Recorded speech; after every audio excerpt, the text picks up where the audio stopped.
Tinu, I think this is a really bad idea. I'm going into space, Daddy, and there's nothing you can do to stop me. Fire!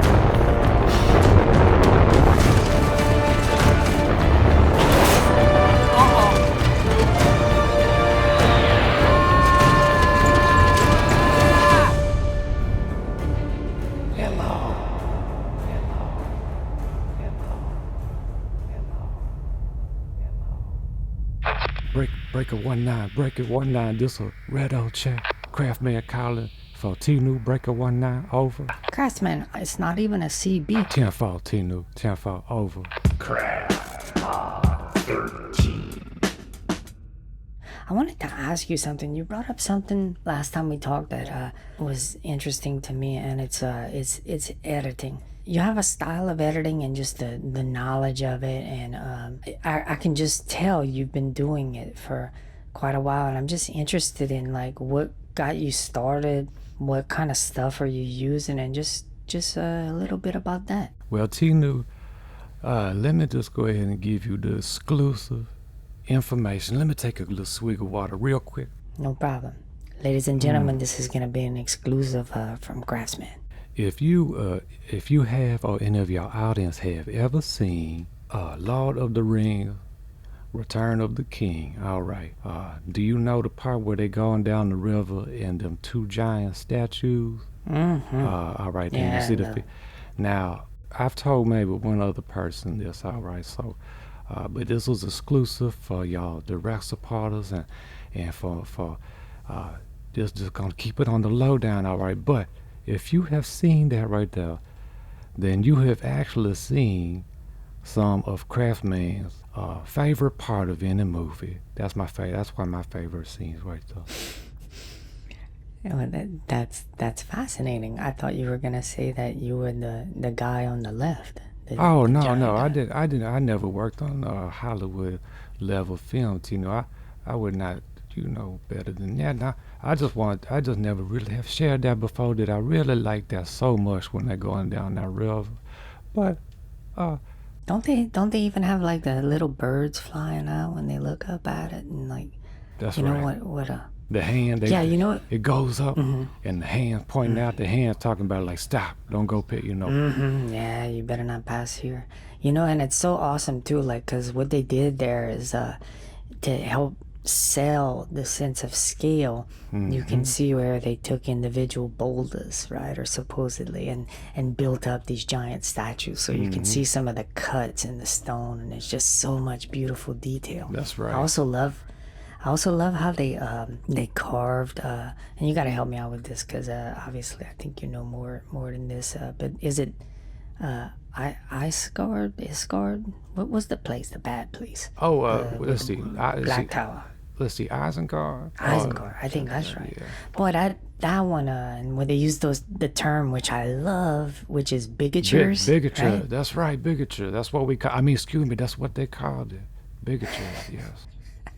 Yes, it's such a cool term, because it's and for anyone out there who doesn't know what this term means, it's a miniature that is really, really large. And the reason why most miniatures are large is because a sense of scale, the smaller you make something, and if you have it interact with any kind of physical properties in the real world, i.e. an explosion, or even just for the simple fact of detail, it just makes it easier to have something that's really, really large. You can put more detail on something that's large.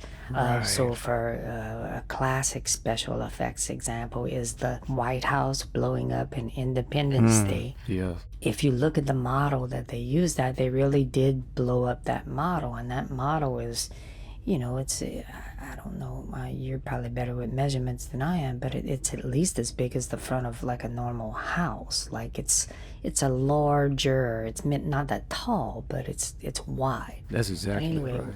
Yeah, Minas Tirith, I believe it's the White City. Minas Tirith was humongous.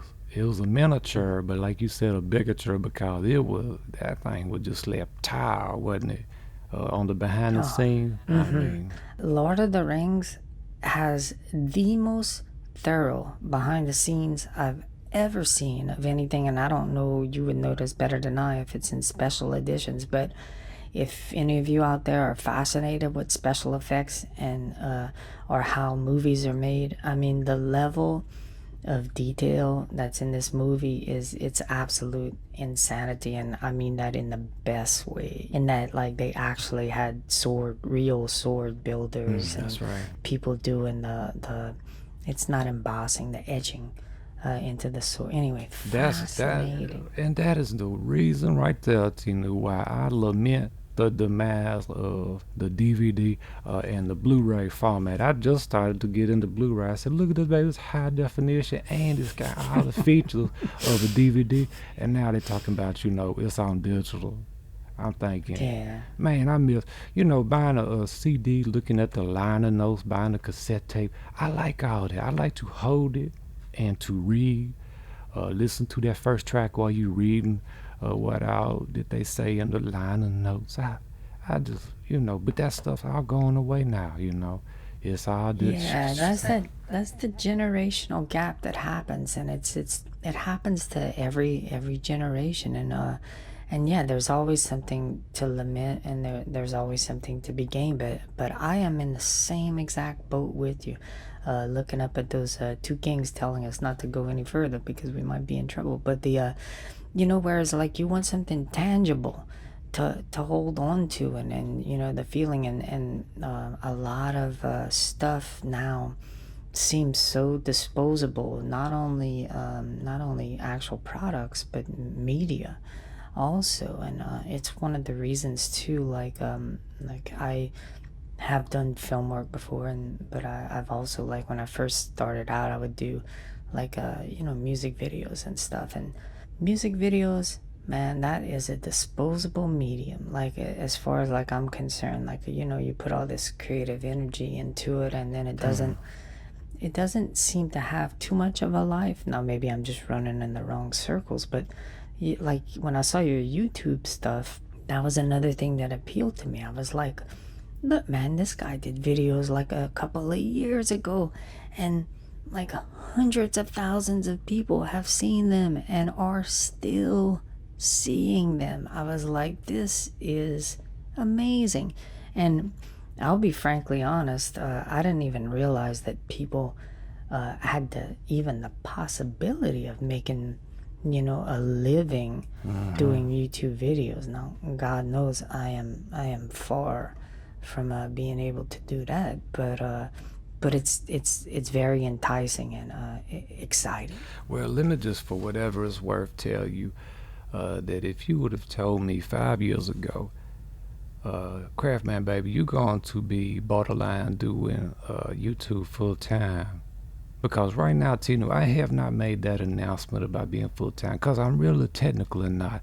I still got, I'm probably 10% capacity at my old, but the work that I do, my regular paying the bills that I've done for so many years, and I've done a variety of odd jobs too. Our needs have always been met. We've always been blessed, but the Craftsman, you're going to be doing YouTube in a just about full-time capacity in 5 years. I would never believe that. It just does not Right. seem possible because I thought, I put a video out and it might get 20,000 or 30,000 in the first couple of weeks of view-wise, number-wise. And that's pretty much where it's going to just stay unless somebody picks it up or the algorithm, quote unquote, does something to it, like the rubber boat video I did where I made a metal thing look like a rubber boat, looked like it was silicone, but it looked metal. Somehow or another, that one got out there and got 700,000 views all of a sudden. But now the people who make a living just off of ad revenue, they the ones that's got the millions and millions of views.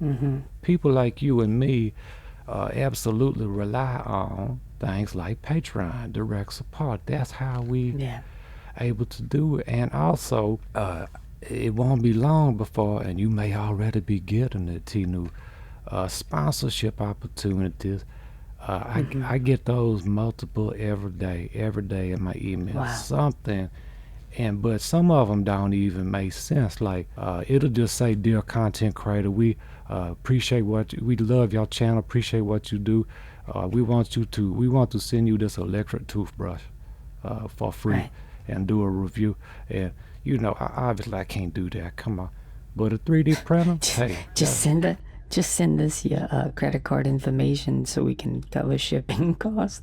oh right. What I have learned is that there's a lot. Now I have found out, these people that you say you see on there. This video was brought to you by Audible. This video was by Ridge Wallet. This video is by Squarespace.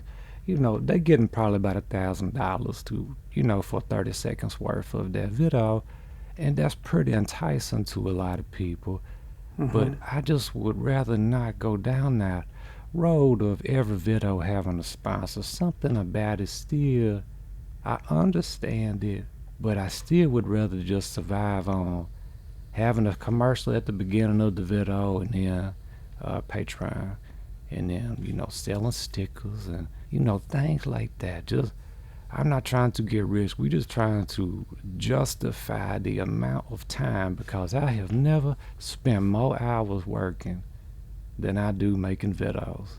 And I know you can testify about Yeah. how much goes into editing alone, let alone filming it. Yeah, and that actually, like, and really quickly, and I'm going to circle back to editing because that's where we started, and I'll get back to that question to you. But, and I don't know, like, I haven't been approached by many sponsors, a couple of small things, but it was stuff that was like so far out of left field, and I'm not even there yet. I haven't like completely rolled it off the table, but the thing that I can guarantee is that if I ever do that, one thing they will have to understand is that the audience and my enjoyment of the video comes first.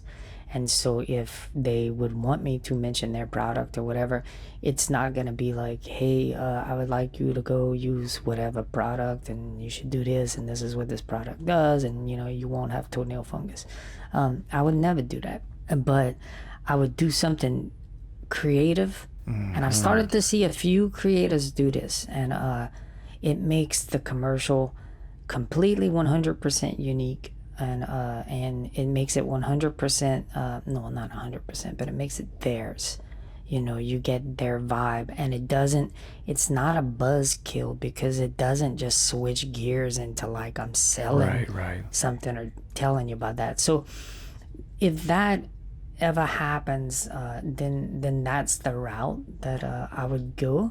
But that's one of those things that I think I mentioned before, of like the channel is evolving, and I want to let it kind of, I talk in some videos about like that little voice in my head, and I'm 100% honest about that. I try to listen to that little thing, that North Star, that thing that makes me feel good inside. So if I ever come across a company that makes me feel good inside, as then that's cool. Just as once I come across, I'll mention certain creators and stuff along the lines that really, I think they're doing good work, and I think people should be looking at. But one of the things I first told you when you contacted me about mentioning my channel, and I was like, man, a shout out would be so nice from you. That would really help me. In my mind, I'm thinking like, I might get 60, 70, 80 subscribers, and I say, hey, check out this guy, but you were like, no, that's not at all what I'm thinking of doing. It's gonna be more than that. And then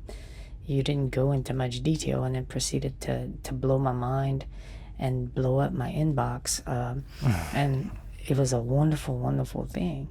But I told you then, I was like, well, the day that I see, there's a creator out there that I know at some point I'm gonna see, and I'm gonna be like, whoa, this just, it just moves me, and I'm gonna pay that forward, but like in the same real way that you did it for me, and I would like to keep doing that more and more and more. I hope I find enough creators that are just like that just blow my mind and are doing something maybe in a similar vein or not, but just something that is just so good that yeah.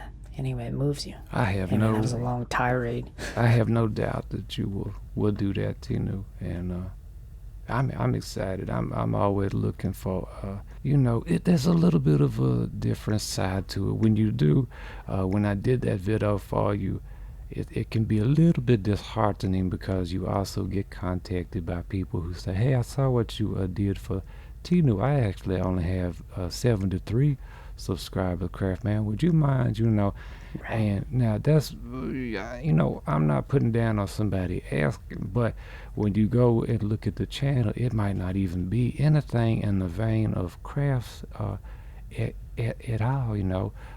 It might be something industrial, something that you really want to help as many people as you can, but at a certain Sure. point, and I had 6 or 7 different, either through email or through direct message and on social media, things like that. But you want to help people, but like you said, you almost want to discover the person out there that's already grinding, trying hard like you were doing, putting their heart into it, but just YouTube was not showing them favor, apparently. Right. And you want it to come about organically. That's like right. That's it's- right. That's right. Yeah, it's not speed dating. You want to just catch a stranger's eye from afar, from across the room, if you will. That's right. So editing. This is where we started out at. What's the deal with Crafsman and editing? Well, the deal is, editing is, sometimes, most of the time, I dread it. Let me just tell you my approach, because this is not the right. I'm sure that you got a much better way, but what I would do is come out here with my, I got 2 cameras now, which is, it can be a good thing, but it also gives me a lot more footage to go through. But I would venture to say twice as much. that's pretty accurate. I'm going to say that there is, let me do the calculation real quick. It's 200% is what I'm coming up with. But I can do the same action and have 2 different angles of it, and that's what interests me was people like it if you change your angles and don't keep the same shot for too long. All right. But what I would do is roll the camera and do what I'm doing right now. Just talk about, in today's video, we're going to look at the drill. All right, here's the battery. I don't have a script, and then I'm going to get back. Let me put my drill back over here. I will get back inside and then think, okay, I like to start editing on the same day in which I film because it's more fresh in my mind than it will be tomorrow, and I can jump to the places I say, okay, I know that was a good part right there, what I said. I know I can. That's smart. What my best videos as far as editing, to talk about editing and efficiency with it, is the videos where I have written an outline, and that's going to be examples would be my gas lens video and my Glyos action figures video. All right. And if you watch them videos, it's going to have a lot more B-roll. For anybody listening, B-roll just like them the extra shots, them insert shots, that you get to spice it up. And it's in addition to your main shot. You cut to something. This little B-roll right there. So those videos right there, I came out to my shop. I went in my sound booth. I recorded all my thoughts that I had written down. Then I edited my audio first. Then all I'm doing is filming exactly what I need for that audio. It's almost like a script, but it ain't. All right, so it still has that feeling a little bit of, spontaneousness, unscripted, but it allows me to just, that's the most efficient that I can ever do a video. Because otherwise I'm just filming everything and just I gotta put it together later. I ain't got no outline or nothing. But with them videos that I told you, I got me a road map, all right. And so a lot of time I come out here, and if I'm talking about something, I'm getting my master shot, my overhead shot, and I got to make a mental note. I might say, all right, for this I'm going to use some super glue accelerator. Okay, Crafsman, mental note, you need to get a close-up shot of that accelerator so that when you Yeah. go to edit it, you can show that shot right on top of what you're talking about. It's going to be Yeah. visually interesting. So, I don't really know as far as if that answers anything at all, Tinu, but No, that's a very valid approach. I'm surprised by the answer, like in a good way. Like I think that actually, like having the fortitude to be able to like edit together the stuff that you shot that day is that's pretty amazing. Like I tend to gather up just lots and lots of stuff, and then sometimes when I'm editing, just run out and shoot other things that I miss or ideas that well, I think of. well, to complete the I guess the thought of the workflow, that's one day. But then the next day, I'm going to be filming some more, and then trying to edit what I shot that day, and so on. So I have never really honestly shot and edited a video in a day, except for uh that Lord of the Rings video that I forgot it was April Fool Day, and I just my wife said, that it's April Fool. Was you gonna do anything fun for you? I said, oh mercy, I need to. I just came out here and did that, and then the Happy New Year, right before New Year's was fixing to hit. I just came out here and wrote a song and just recorded, but that was short videos. That was easy, a little few minutes long. It wasn't no 15, 20 minute thing, but most of my videos, T knew like my next episode, I started filming it today. It's Thursday. I been should have started filming that thing already. I'm going to be working on videos Saturday, Sunday. I've gotten into this kind of a rut. So it does take me a while. But whatever chunk I shoot today, I'm going to try to edit a little bit of that tonight, at least. Then tomorrow I film the next part and try to edit that tomorrow as well. That's actually amazing. I may actually try to incorporate some of that into my workflow and see how it feels. I tend to, just get it all done, and then like the crafting part done, and then get into the post-production stuff. And yeah, that sounds amazing. I tell you what, the videos that I like the most, are sometimes are ones that exactly like you're talking about, that New Year's video and that April Fool's video, man, where they just come to you like out of the blue. That they're completely unexpected, and you're just following something. And the funny thing is that there's a lot of times where it's like Saturday or Friday or Saturday, and I've been playing around with certain ideas of what I'm gonna do, and then something strikes me, and I'm trying to get this video out on Tuesday, which I've switched to Wednesday now. I'm just, at some point I lost a day, and I was like, okay, I can't even afford to push this up one day. We're doing Wednesdays now. You had called it Tinu Tuesdays. Yeah. Well, whatever. Tinu Wednesday doesn't have quite the same ring, That's but right. It eventually happens. I'm sure it'll be Tinu Thursday. So Just go ahead and aim for Thursday, Tinu. Yeah, it happens.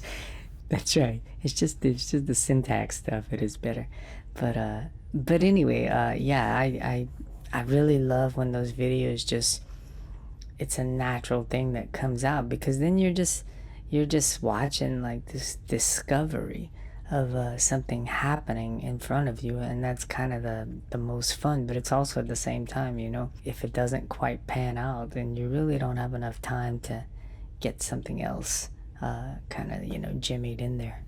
That's right. So how did you start like editing? Let's see. So I guess I would have to go back to the first time I ever did any editing whatsoever was in, probably, it could have been one of the very first versions of Adobe Premiere. I used it before I even got into Adobe Photoshop, and so a teacher friend of mine gave me a academic copy. I still got the box around somewhere for that, and an old version of After Effects. It's got it says It's I mean, I hope I don't get into trouble. It's an academic copy, anyway. But I put that on my computer, and at the time I had a Gateway computer. I don't know if you remember Gateway computer, but the Moo Cow. And so I was at that time you was having to film thing. I was still doing VHS and having to digitize it onto the computer. Yes. Then I got fancy. I got me a Canon GL2 mini DV, and I hooked it up to that Firewire interface, IEEE 1394 new. You know what I'm talking about? And then Absolutely. yeah, then I was getting real, cause it's supposed to be a lossless format. You know, basically you don't get that generational loss, that digital. So I thought, Yeah. Crafsman, baby, you ready to do wedding videos and thing now? So You moving up. that's right. So then I started to do them kinds of things, events, and I really did not like it because, boy, you can get every coverage of a wedding, and if you miss that one shot, then they're going to take you around back and shoot you. Their mama is, or somebody, one of the family member, going to kill you if you don't get that wedding video, the kiss or the I do, the whatever, the battery goes out. They don't, ain't no forgiveness for that now. So Right. I got out of wedding video. I got out of that mess. But that's where, honestly, as boring as it is, that's where I learned about editing and about synchronization, because the biggest mistake I ever made was I had somebody helping me with a second camera to get second angle, and both of us was hitting start, stop, record, start, stop. And so we had to piece together all these individual clips instead of the best thing to have done, ladies and gentlemen, was to roll both cameras and one of us clap, and then we don't hit stop on either one of them cameras. It don't matter if you moving or zooming or focusing, just leave it rolling. Then you just cut back and forth between the two. That was a nightmare right there, the first wedding video that I did. Sure enough, but Oh. it taught me a lot about editing, though. I mean, I've literally had times sitting in an editing suite where, things are due and, man, you really just want to cry.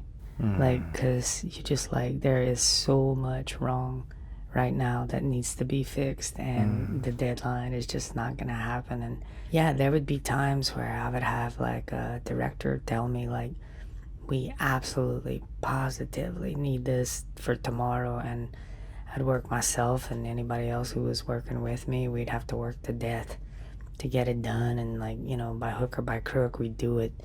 And like I would deliver it to him the next day, and man, and that would be the Friday, and you could tell that on the Monday they still hadn't downloaded it, and you'd be like, wow, Oh, my okay, goodness. Man. we killed ourselves to do that. And and I could have gotten a better version to you by now, but anyway, that's just part of that game. That's disheartening right there. Yeah, people can be funny about stuff.